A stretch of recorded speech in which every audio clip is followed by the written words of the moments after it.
El combate espiritual. P. Lorenzo Scupoli. El libro que por 19 años llevó consigo y leyó San Francisco de Sales. Prólogo. Los elogios que hizo un gran santo acerca de este libro. Monseñor Pedro Camus en su hermoso libro titulado El espíritu de San Francisco de Sales, cuya lectura recomendamos porque hace un gran bien, cuenta lo siguiente. Yo le pregunté a San Francisco quién era su director o maestro de espíritu, y me respondió sacando del bolsillo el librito, El combate espiritual. Este es el que con la ayuda divina me ha gobernado y guiado desde mi juventud. Este es mi maestro y director de las cosas de espíritu y de la vida interior. Desde que, siendo un estudiante en la Universidad de Padua, un padre teatino me lo recomendó y me aconsejó que lo leyera frecuentemente, he seguido su consejo y me ha resultado sumamente provechoso. Fue compuesto por un sacerdote muy santo de esa comunidad. El mismo Monseñor Camus cuenta que aunque San Francisco de Sales estimaba y aconsejaba mucho el bellísimo libro, Imitación de Cristo, sin embargo aconsejaba todavía más la lectura de El combate espiritual. Y añade, entre los libros de lectura espiritual que recomendaba nuestro santo, por el que más alta estimación sentía era por el combate espiritual. No se cansaba de recomendar su lectura, y declaraba que él lo había llevado consigo por más de 17 años continuos, leyendo cada día un capítulo, y recibiendo siempre luces celestiales cada vez que hacía allí alguna lectura. Muchas de las enseñanzas que San Francisco de Sales trae en su famoso libro, Filotea, o Introducción a la vida devota, están tomadas del combate espiritual. Entre los libros que allí recomienda para progresar en la vida de perfección, está en primera línea el combate espiritual.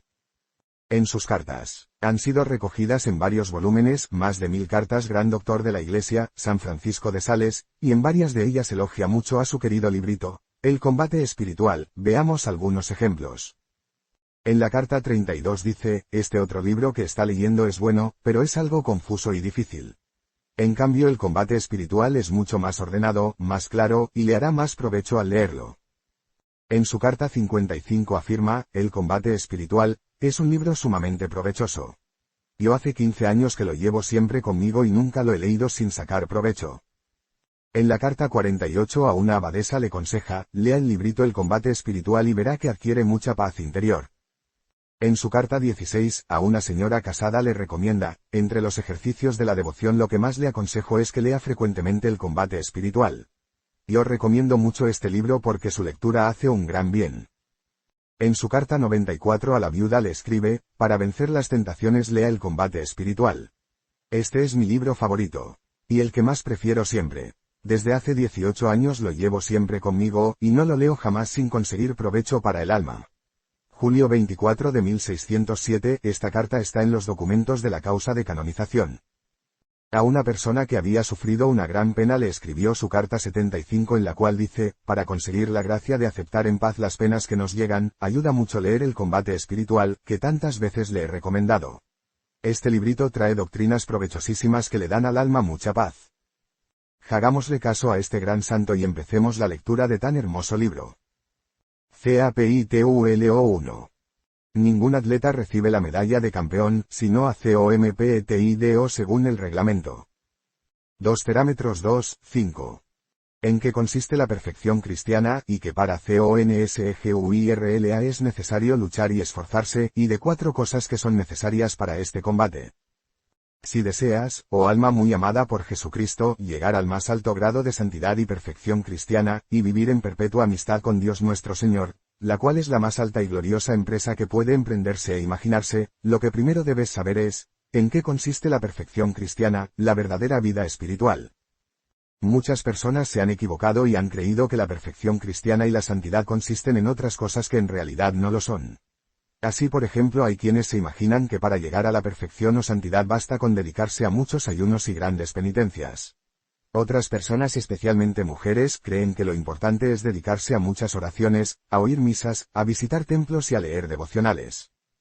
No faltan personas pertenecientes a las comunidades religiosas que se imaginan que para llegar a la santidad basta con cumplir exactamente los reglamentos de su comunidad y asistir a todas las reuniones y actos religiosos de su congregación. No hay duda que todos estos son medios poderosos para adquirir la verdadera perfección y una gran santidad, si se emplean con prudencia y ayudan mucho a adquirir fortaleza contra las propias pasiones y la fragilidad de nuestra naturaleza, sirven para defenderse de los asaltos y tentaciones de los enemigos de nuestra salvación, además son muy eficaces para obtener de la misericordia divina los auxilios celestiales que necesitamos para progresar en la virtud. Son útiles y necesarios, y más para los principiantes. Medios para SANTIFICARSE. El Espíritu Santo va iluminando a las personas espirituales los medios para llegar a la santidad. Les enseña a cumplir aquello que decía San Pablo: castigo mi cuerpo y lo reduzco a servidumbre, no sea que enseñando a otros el camino de la santidad, yo me quede sin llegar a conseguirla. Cf. 1:9-27. Esto sirve para castigarle al cuerpo las rebeldías que en lo pasado ha tenido contra el Espíritu, y para dominarlo y tenerlo obediente a las leyes del Creador. El Divino Espíritu inspira también a muchas almas el dedicarse a vivir como deseaba San Pablo, como ciudadanos del cielo, FLP 3:20, y por eso les invita a dedicarse a la oración, a la meditación, y a pensar en la pasión y muerte de nuestro Señor, y no por curiosidad, ni por conseguir gozos sensibles, sino para lograr apreciar mejor cuán grande es la bondad y la misericordia de nuestro Señor, y cuán espantosa es nuestra ingratitud y nuestra maldad. A las almas que desean llegar a la santidad, el Divino Espíritu les recuerda frecuentemente aquellas palabras de Jesús: si alguien quiere venir conmigo, niéguese a sí mismo, acepte su cruz de sufrimientos de cada día, y sígame. Mt 16:24. Y les invita a seguir a Cristo imitando sus santos ejemplos, venciéndose a sí mismo, y aceptando con paciencia las adversidades. Para esto les será de enorme utilidad el frecuentar los sacramentos, especialmente el de la penitencia y el de la Eucaristía. Estos les permitirán conseguir nuevo vigor y adquirir fuerzas y energías para luchar contra los enemigos de la santidad. El peligro de las almas IMPRFECTAS. Existen almas imprudentes que consideran como lo más importante para adquirir la perfección y la santidad, el dedicarse a obras exteriores. Algo dañoso y perjudicial. Para muchas almas el dedicarse totalmente a obras exteriores les hace más daño que bien para su espíritu, no porque esas obras no sean buenas y recomendables, sino porque se dedican de manera tan total a ellas que se olvidan de lo esencial y más necesario, que es reformar sus pensamientos, sus sentimientos y actitudes, no dejar que sus malas inclinaciones se desborden libremente. Estas les exponen a muchas trampas y tentaciones de los enemigos del alma. En este caso sí que se podría repetir la frase que San Bernardo le escribió a su antiguo discípulo Eugenio, que era sumo pontífice en ese entonces: malditas ocupaciones, las que te pueden apartar de la vida espiritual y la santificación de tu alma. Una trampa. Los enemigos de nuestra salvación, viendo que la cantidad de ocupaciones que nos atraen y nos apartan del verdadero camino que lleva a la santidad, no solo nos animan a seguirlas practicando, sino que nos llenan, a imaginación, de quiméricas y falsas ideas, tratando de convencernos de que por dedicarnos a muchas acciones exteriores ya con eso nos estamos ganando un maravilloso paraíso eterno, olvidando lo que decía un santo: ojalá se convencieran los que andan tan ocupados y preocupados por tantas obras exteriores, que mucho más ganarían para su propia santidad y para el bien de los demás si se dedicaran un poco más a lo que es espiritual y sobrenatural. De lo contrario todo será lograr poco, o nada, o menos que nada, pues sin vida espiritual se puede hasta llegar a hacer más daño que bien. Otro engaño. Existe otra trampa contra nuestra vida espiritual, es que durante la oración se nos llene la cabeza de pensamientos grandiosos y hasta curiosos, agradables acerca de futuros apostolados y trabajos por las almas, y en vez de dedicar ese tiempo precioso a amar a Dios, a adorarlo, a pensar en sus perfecciones, a darle gracias y a pedirle perdón por nuestros pecados, nos dediquemos a volar como varias mariposas por un montón de temas que no son oración, y aun como moscardones a volar con la imaginación por los basureros de este mundo. Señal que demuestra el grado de perfección. Aunque la persona se dedique a muchas obras externas y pase tiempos en fantasías e imaginaciones, la señal para saber a qué grado de perfección ha llegado su espiritualidad es averiguar qué cambio y qué transformación han tenido su vida, su conducta y sus costumbres. Porque si a pesar de tantas obras y proyectos siguen deseando siempre que les prefieran a los demás, se muestran llenas de caprichos y rebeldes, obstinadas en su propio parecer sin querer aceptar el parecer de los otros, sin preocuparse por aceptar el parecer de los otros, y sin preocuparse por observar sus propias miserias y debilidades, se dedican a observar con ojos muy abiertos las faltas y miserias ajenas, repitiendo lo que tanto criticaba Jesús, se fijan en la basurita que hay en los ojos de los demás y no en la viga que llevan en sus propios ojos. Esto es señal de que el grado de su santidad es muy bajo todavía. Y si cuando alguien se atreve a herirles algo en su propia estimación con críticas u observaciones o negaciones de especiales demostraciones de aprecio, estallan en ira e indignación. Y cuando se les dice que lo importante no es tanto el número de oraciones y devociones que tienen sino la calidad y el amor a Dios y al prójimo que hay en esas prácticas de piedad, se enojan, se turban y se llenan de inquietud y no aceptan esto de ninguna persona. Con ello están demostrando que su santidad es demasiado pequeña todavía. Y más si cuando nuestro Señor, para llevarles a mayor perfección, permite que les lleguen enfermedades, contrariedades, pruebas y persecuciones, entonces sí que manifiestan que su santidad es falsa porque estallan en quejas, protestas y no aceptan conformar su voluntad con la santísima voluntad de Dios. Un pecador muy difícil de convertir. La experiencia de cada día enseña que con más facilidad se convierte un pecador manifiesto que otro que se oculta y se cubre con el manto de muchas obras externas de virtud. Porque a estas almas las deslumbra y las ciega de tal manera su orgullo que es necesaria una gracia extraordinaria del cielo para convertirlas y sacarlas de su engaño. Están siempre en un dañoso peligro de permanecer en su estado de tibieza y de postración espiritual porque tienen oscurecidos los ojos de su espíritu con un enorme amor propio y un deseo insaciable de que la gente les estime y les aprecie, al hacer sus obras exteriores, que de por sí son buenas, buscan es satisfacer su vanidad y se atribuyen muchos grados de perfección, en su presunción y orgullo, viven censurando y condenando a los demás. No consiste la perfección, pues, en dedicarse a muchas obras exteriores. Pues como dice San Pablo, aunque yo haga las obras más maravillosas del mundo, si no tengo amor a Dios y al prójimo, nada soy. 1 Cor 13. ¿Cuál es la base, entonces, para obtener la perfección? La base de la perfección y santidad consiste en 5 cosas. Primera, en conocer y meditar la grandeza y bondad infinita de Dios, nuestra debilidad e inclinación tan fuerte hacia el mal. Es la gracia que durante noches enteras pedía San Francisco de Asís en su oración, hasta que logró conseguirla: Señor, conózcate a ti, conózcame a mí.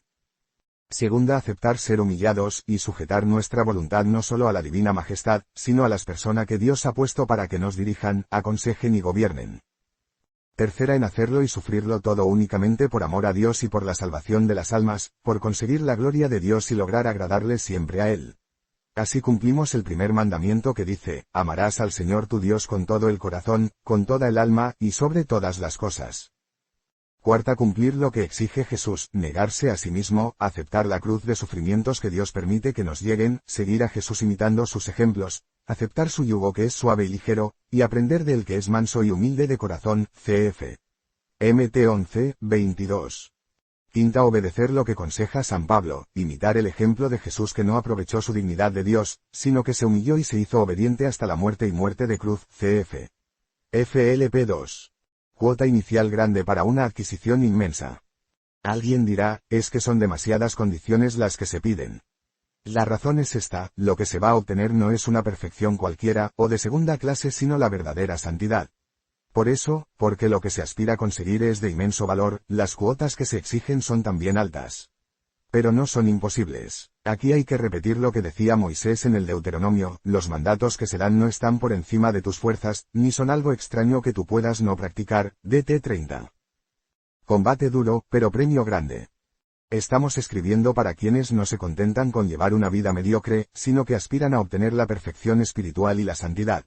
Para esto es necesario combatir continuamente contra las inclinaciones malas que cada cual siente hacia el vicio y el pecado, dominar y mortificar los sentidos, tratar de arrancar de nuestra vida las malas costumbres que hemos adquirido, lo cual no es posible sin una dedicación infatigable y continua a la tarea de conseguir la perfección y la santidad, tener siempre un ánimo pronto, entusiasta y valiente para no dejar de luchar por tratar de ser mejores.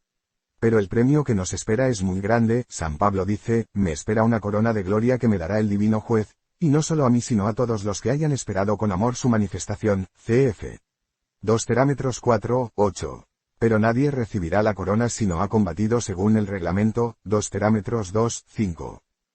Algo que es muy agradable a Dios. La guerra que tenemos que sostener para llegar a la santidad es la más difícil de todas las guerras, porque tenemos que luchar contra nosotros mismos, o como dice San Pedro, tenemos que luchar contra las malas inclinaciones de nuestro cuerpo que combaten contra el alma. Cf. 1 P 2, 11. Pero precisamente porque el combate es más difícil y más prolongado, por eso mismo la victoria que se alcanza es mucho más agradable a Dios y más gloriosa para quien logra vencer. Porque aquí se cumple lo que dice el libro santo: quien se domina a sí mismo, vale más que quien domina una ciudad. PR 16, 32. Lograr dominar las propias pasiones, refrenar las malas inclinaciones, reprimir los malos deseos y malos movimientos que nos asaltan, es una obra que puede resultar ante Dios más agradable que si ejecutáramos obras brillantes que nos dieran fama y popularidad.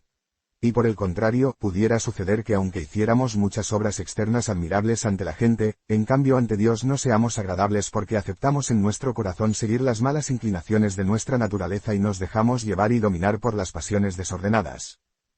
Por eso debemos tener cuidado no sea que nos contentemos con dedicarnos a hacer obras que ante los demás nos consiguen fama y prestigio, mientras tanto dejemos que los sentidos se vayan hacia el mal, la sensualidad nos domine y las malas costumbres se apoderen de nuestro modo de obrar. Sería una equivocación fatal. 4 condiciones. Hemos visto en qué consiste la perfección espiritual o santidad y qué ventajas tiene. Ahora vamos a tratar de las 4 condiciones que son necesarias para lograr adquirir dicha perfección, conseguir la palma de la victoria y quedar vencedores en la batalla por salvar el alma y conseguir alto puesto en el cielo. Estas 4 condiciones son, desconfianza de nosotros mismos, confianza en Dios, ejercitar las cualidades que se tienen y dedicarse a la oración. Las vamos a explicar en los capítulos siguientes. No se recibirá la corona del premio si no se combate de acuerdo con las reglas y el reglamento. 2 Terámetros 2, 25. CAPITULO 2. La desconfianza que se ha de tener en sí mismo. La desconfianza en sí mismo es sumamente necesaria en el combate espiritual, que sin esta cualidad o condición, no solamente no podremos triunfar contra los enemigos de nuestra santidad, sino que ni siquiera lograremos vencer las más débiles de nuestras pasiones. Siempre se cumplirá lo que dijo la profetisa Ana en la Biblia, no triunfa el ser humano por su propia fuerza, cf. 1S2, 9.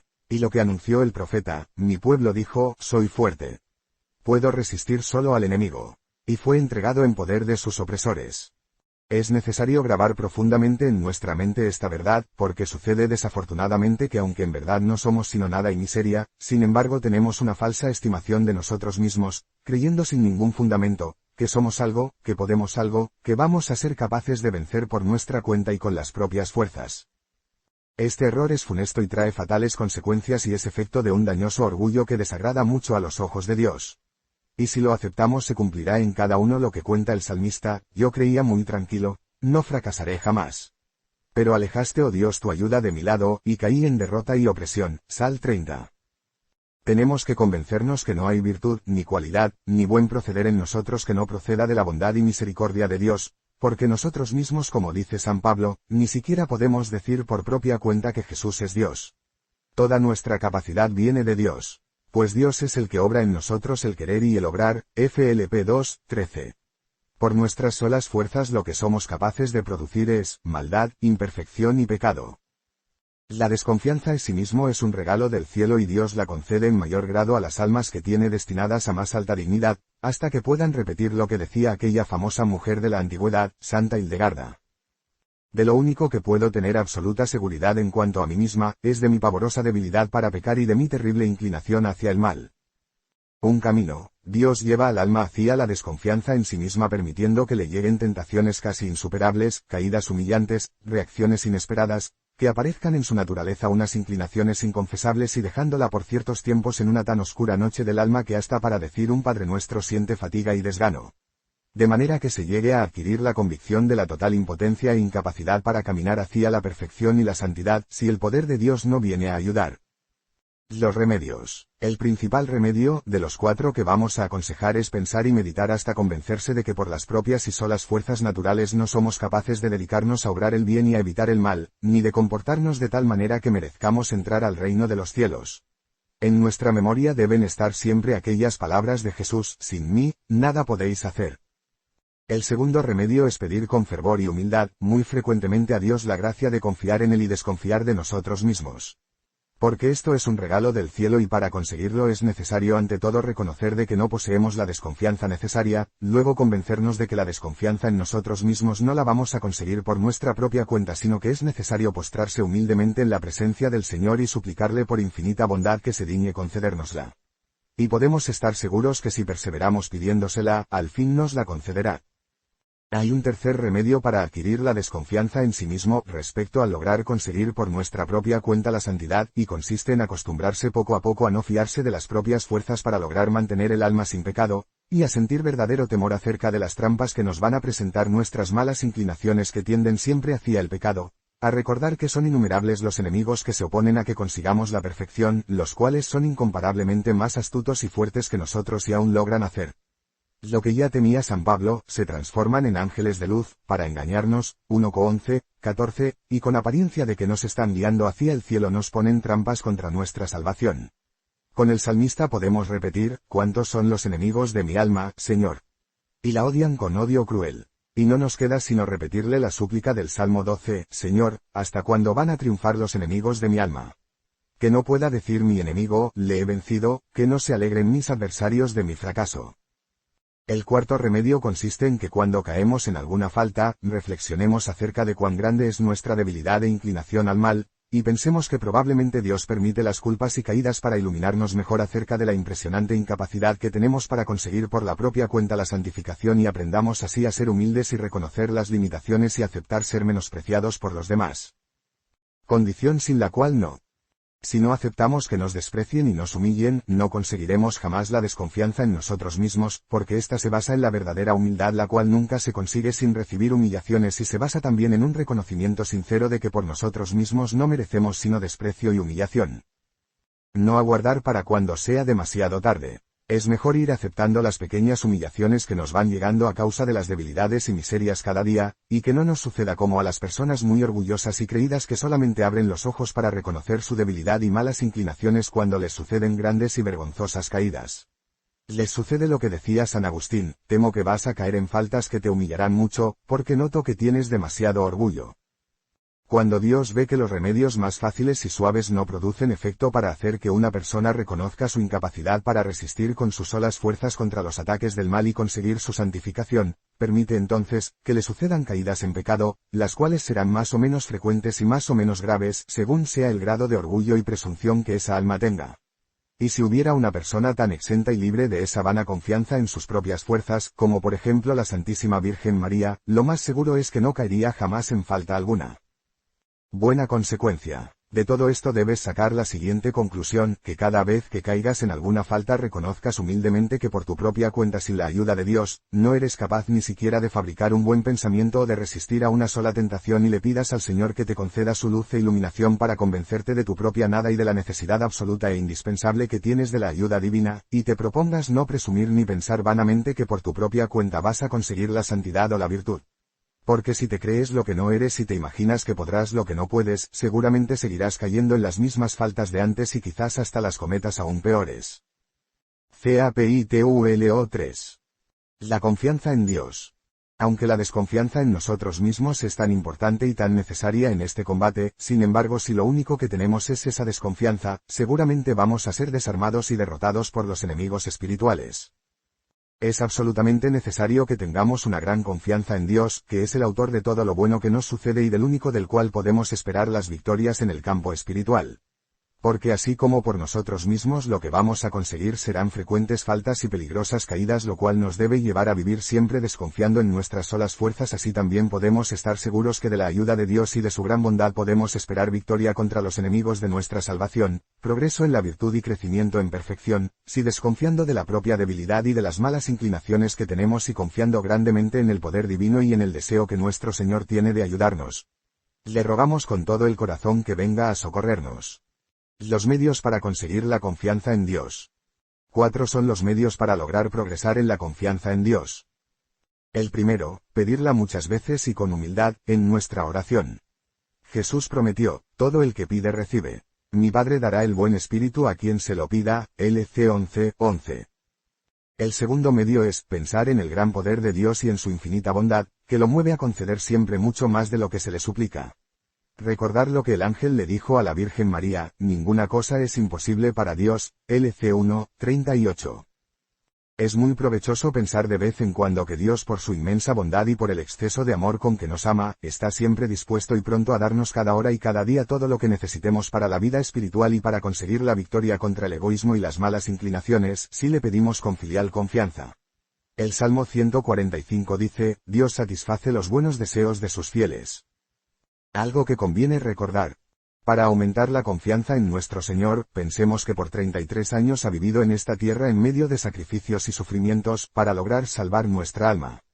Recordemos que cada uno de nosotros somos la oveja extraviada que por sus imprudencias se alejó del rebaño del Señor, y Él nos ha venido llamando noche y día para que volvamos a ser del grupo de los que lo van a acompañar en el cielo para siempre. Sudor, sangre y lágrimas ha tenido que derramar para obtener que volvamos a ser del número de sus ovejas fieles.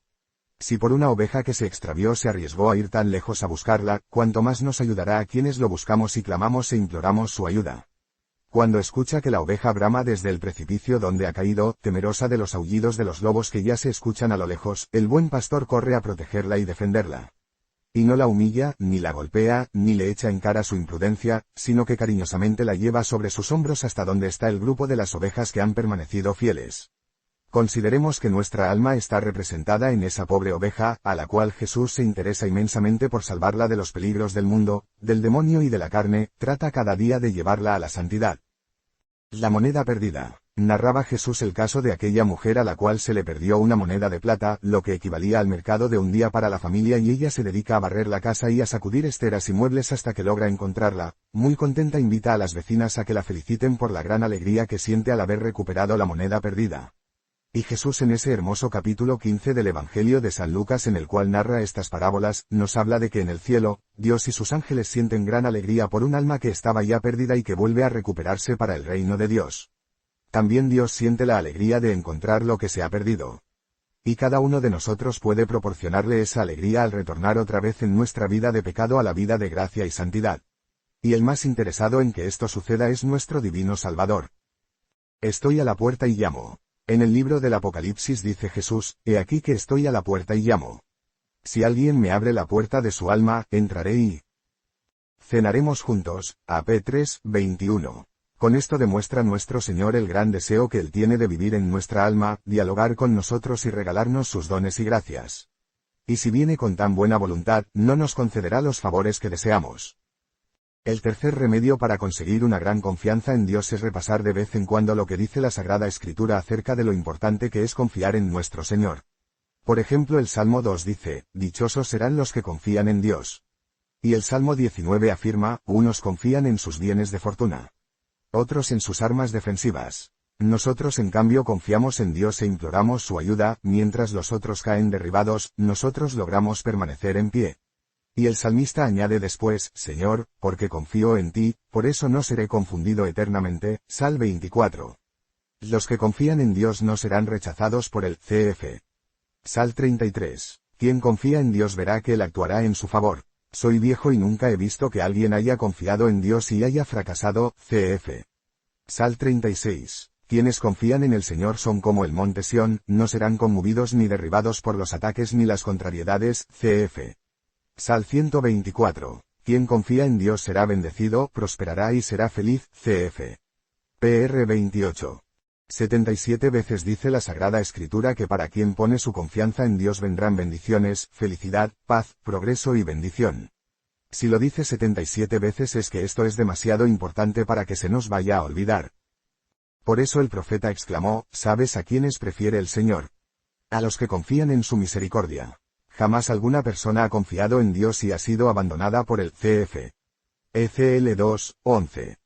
El cuarto y último remedio para que logremos al mismo tiempo adquirir desconfianza en nuestras solas fuerzas y gran confianza en Dios, es que cuando nos proponemos hacer alguna obra buena o conseguir alguna virtud o cualidad fijemos nuestra atención primero en la propia miseria, debilidad y luego en el enorme poder de Dios y en el deseo infinito que tiene de ayudarnos, y así equilibraremos el temor que nos viene de nuestra incapacidad y de la inclinación hacia el mal, con la seguridad que nos inspira la ayuda poderosísima que el buen Dios nos quiere enviar, y nos determinaremos a obrar y combatir valientemente.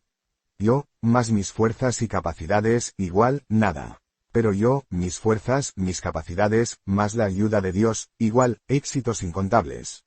No es que nosotros mismos podamos nada, dice San Pablo, toda nuestra suficiencia viene de Dios. La autosuficiencia orgullosa lleva al fracaso. La humilde confianza en nuestro Señor consigue éxitos formidables. Las tres fuerzas, con la desconfianza en nosotros mismos y la confianza en Dios, unidas a una constante oración, seremos capaces de hacer obras grandes y de conseguir victorias maravillosas. Hagamos el ensayo y veremos efectos inesperados. Pero si no desconfiamos en nuestra miseria y no ponemos toda la confianza en la ayuda de Dios, y si descuidamos la oración, terminaremos en tristes derrotas espirituales. Cuanto más confiemos en Dios, más favores suyos recibiremos. Recordemos siempre lo que el Señor le dijo a una gran santa: no olvides que yo tengo poder y bondad para darte mucho más de lo que tú puedes atreverte a pedir o a desear. Es lo que San Pablo había enseñado ya hace tantos siglos. EF 3:20. Señor, dichosos los que confían en ti. S al 83.